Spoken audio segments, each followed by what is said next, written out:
uma entidade sem fins lucrativos, onde ninguém é dono, onde ninguém manda, ou um pequeno grupo manda, onde as dívidas se acumulam, passam de mão em mão e ninguém responde por nada, para um modelo, digamos, capitalista, né? Vamos entrar no mundo globalizado. Eu costumo dizer que brigar contra o clube empresa é brigar contra a globalização, porque esse modelo ele já está sendo aplicado em todos os países de relevância mundial, seja relevância futebolística, seja relevância econômica. A única exceção é o Brasil e a Argentina. Na Argentina, isso não vai acontecer muito cedo, porque eles têm sérios problemas internos, né? Mas no Brasil, finalmente chegou. E chegou, eu entendo, para ficar. Teremos aí investimento, né? Nem todo mundo vai virar empresa, é importante deixar bem claro. Nem todos os clubes também, nesse momento, precisam virar sociedade anônima. Contudo, existe uma quantidade bastante grande de clubes que está extensamente endividada, que não tem de onde tirar dinheiro, e a única capacidade de alavancar dinheiro novo é se transformando em SAF e, posteriormente, vendendo ações.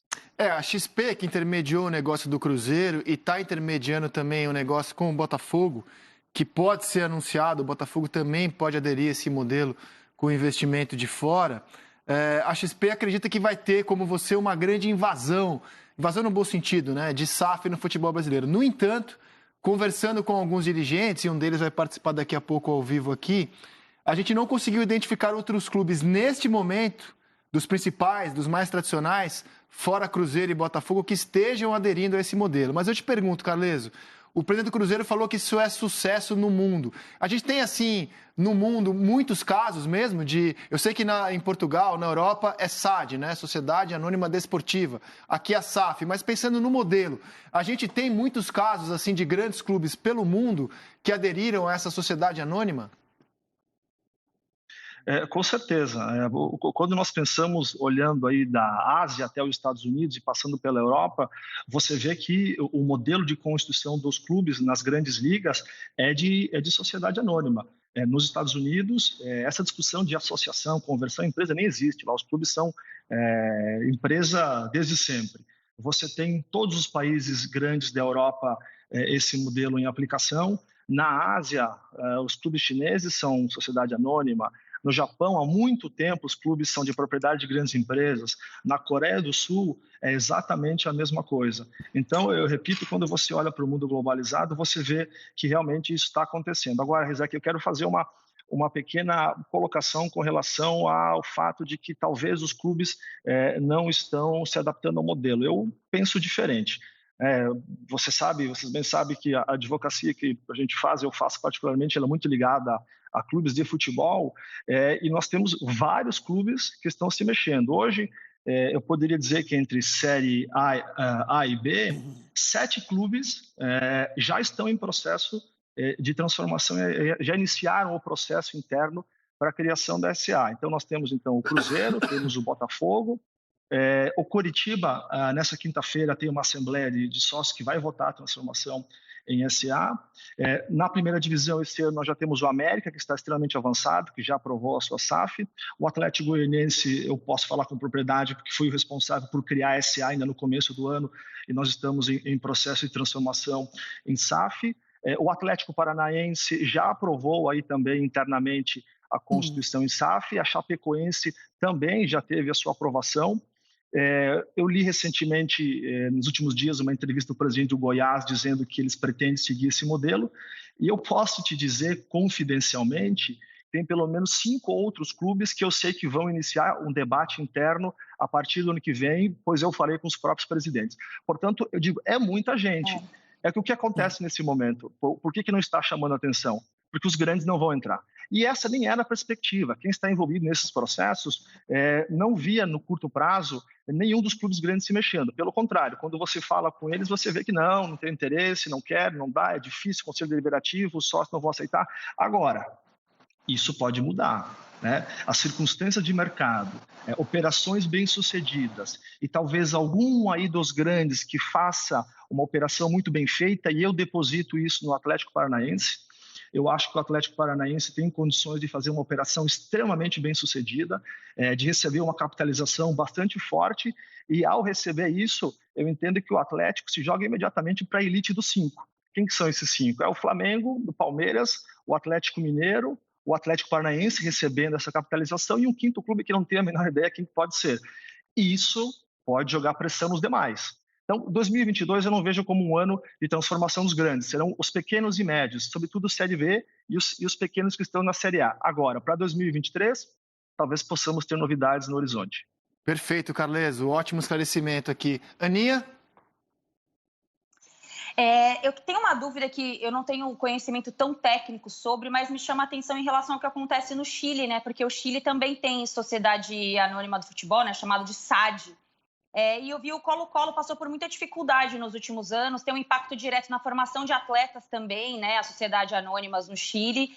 Porque você tem um vínculo empregatício diferente do que você tem no clube associativo, né? Você pode entrar de acordo com as leis trabalhistas do país, muitas dessas vezes. Aconteceu isso muito com o Colo-Colo e outros clubes no Chile. E recentemente, Carles, eu fiz um jogo da seleção chilena e eu estava dando uma estudada no por que o time tem tanta dificuldade para se renovar, né? A seleção chilena.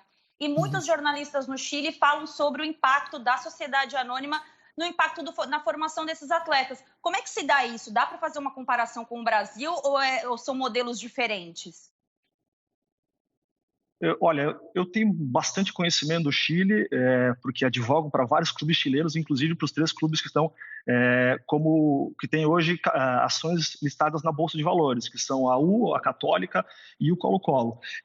Todos eles passaram por um processo de transformação, com exceção da Católica, que tinha uma situação financeira muito boa, totalmente endividados. O futebol chileno, antes da lei das SAs, era um futebol endividadíssimo, quebrado.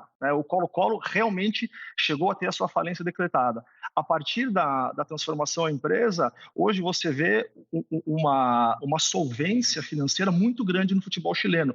Você não vê essas histórias como nós temos de salário atrasado, jogadores recorrendo à justiça, nada parecido. É claro que em momentos de pandemia todos os clubes estão afetados, todos os clubes sofrem, enfim, problemas financeiros nascem.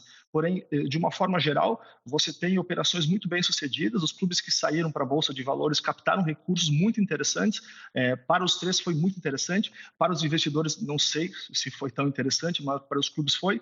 Esses clubes melhoraram a infraestrutura, é até engraçado ver, o Chile tem ciclos de formação de atletas, a verdade é essa, realmente eu diria que estaríamos hoje num ciclo de baixa. Já teve um ciclo atrás do Suaço, aí veio essa geração vitoriosa, né, da Copa América 2015, que não se renovou.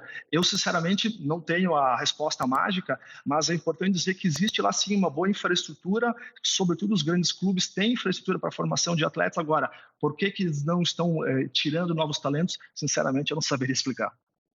Lino? Mas foi uma pergunta interessante. Carleso, boa tarde. Peraí, fala, Roger. Só para interromper, a Aninha perguntou sobre os encargos, se isso muda, né? Sim.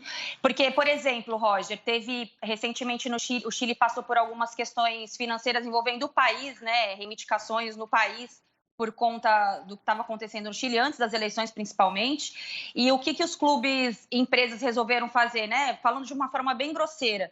Eles cortaram os salários, né? Porque eles têm um vínculo empregatício de patrão empregado, né? Então eles cortaram durante um tempo também por conta da pandemia. E no caso do Colo-Colo, ele vira sociedade anônima depois dele ter falido, né? Quando ele quebra, ele vai no fundo do poço e vira sociedade anônima. E ele perdeu alguma das suas propriedades, centro de treinamento, sede, né? Centro de treinamento não, sede do clube.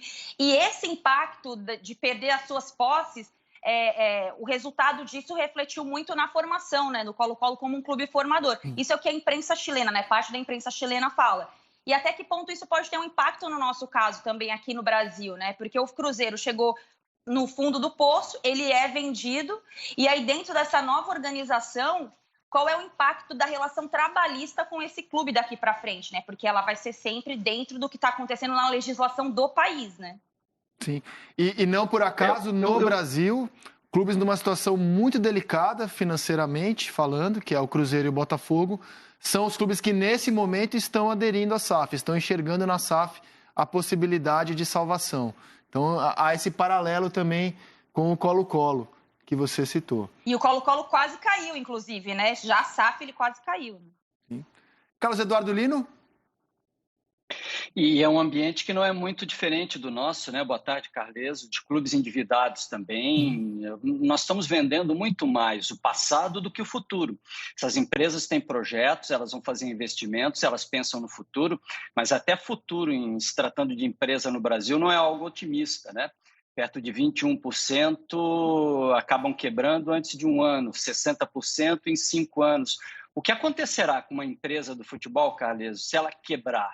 O que acontece com um time de futebol nesse contexto brasileiro que a gente está criando, que vai misturar entidades sem fins lucrativos com outras que vão visar lucro? Se uma empresa dessas quebra, o que acontece? Perfeito. Antes de responder a tua questão, Lini, obrigado pela pergunta, eu queria só fazer um gancho até para que nós entendamos e contextualizamos. Não existe um cheque multibilionário hoje rondando o futebol brasileiro. Eu tive a oportunidade, no ano passado e até antes da pandemia, aí conversar, quando era possível viajar para o exterior, tive conversas, viajei para Londres, viajei para Dubai, viajei para a França, conversei com vários investidores e eu fiquei surpreso com o desconhecimento a respeito do futebol brasileiro, dos clubes brasileiros e a ausência de interesse em comprar um clube no Brasil.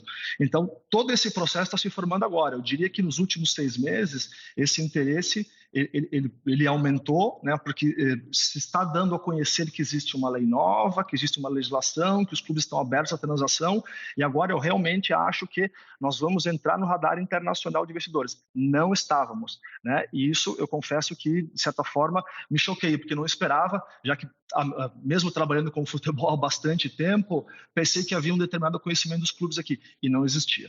Agora, respondendo a tua questão, nós vamos entrar no ambiente capitalista, né? É um ambiente agora onde não se tolera essa acumulação de dívidas, essa responsabilidade financeira administrativa, tudo isso tem um preço.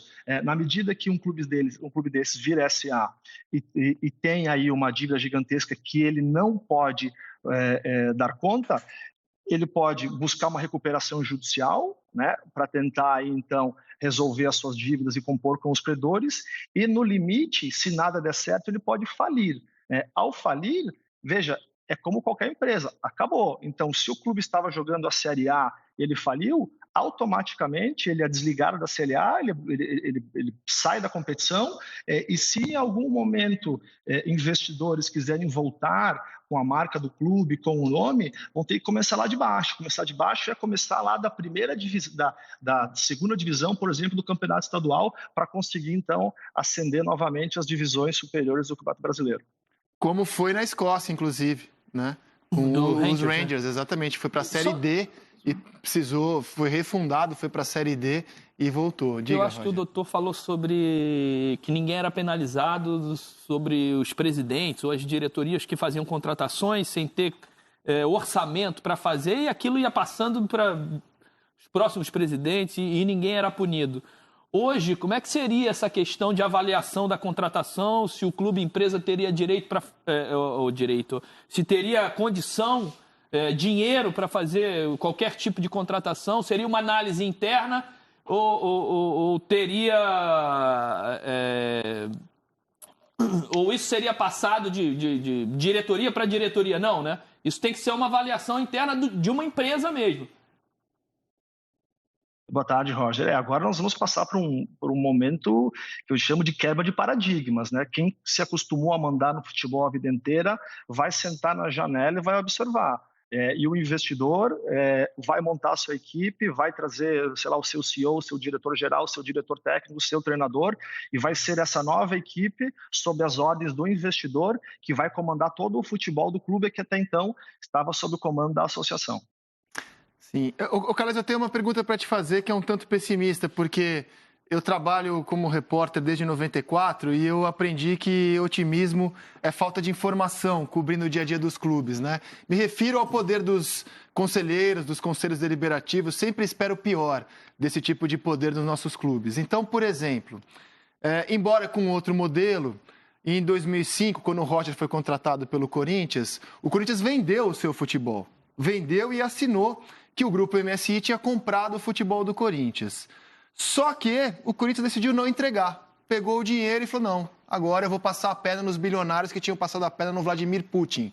O Corinthians achou que ia passar a perna nos bilionários russos e tomou um baque muito grande por isso, conheceu o inferno, foi até para a Série B em 2007, muito em função da crise com o grupo MSI, porque o Corinthians vendeu, não entregou, foi penalizado por aquilo. Eu te pergunto, dado a nossa experiência no futebol brasileiro, um clube grande vende o seu futebol para a SAF. Aí, por várias razões, não dá certo, o time cai, muda a gestão, os conselheiros querem de volta o poder, a torcida vai lá no CT e fala, fora SAF, queremos os conselheiros de volta. É possível? O que pode acontecer nesse ambiente? Depois de vender o clube assinado, é possível reaver ou adeus, vendeu? Eu convirjo, Rizek, com as suas ideias e com as suas críticas e com o seu pessimismo, sobretudo nos grandes clubes e no que se trata de conselho deliberativo. Eu estou em total concordância, são conselhos corporativistas que pretendem muito mais manter os seus benefícios, seu status, seu poder dentro do clube, do que, sobretudo, pensar numa profissionalização séria. Isso nós vemos em vários conselhos deliberativos e os clubes grandes fica muito claro isso. Tem matérias jornalísticas das últimas semanas que demonstram isso claramente. A partir do momento que a operação é sacramentada, ela é definitiva, né? A partir do momento que você cria a SAF, transfere para ela todos os direitos esportivos, contratos do atleta, registro da federação, direitos comerciais, etc., registra ela na CBF e vende ações dela para o investidor, e esse investidor compra mais de 51%, que é o que vai acontecer, ninguém vem para sentar no banco caroneiro, vem para mandar, a operação se torna definitiva. Para que você retome o comando, você tem que ter talvez alguma cláusula no contrato que lhe dê a possibilidade de recompra das ações, o que eu acho muito difícil que ocorra, ou o investidor vai ter que passar para alguém, vai ter que revender, porque simplesmente afastá-lo da sociedade, o que uma esfera muito, muito remota, de uma discussão jurídica que não vem ao caso, talvez, poderia acontecer, mas é muito difícil. Portanto, a operação é definitiva, e como você bem narrou, ela pode ter esses solavancos aí de torcida, fora SAF, realmente um modelo novo que nós vamos ter que nos acostumar. Nós somos imaturos com relação a isso, nós somos um mercado virgem, mas que vamos passar por um processo de amadurecimento acelerado aí nos próximos anos. Muito bem, Carleso, foi muito esclarecedora a sua entrevista aqui no Seleção, como de hábito. Muito obrigado, um grande abraço para você, até a próxima. Obrigado, Rezé, abração, amigo.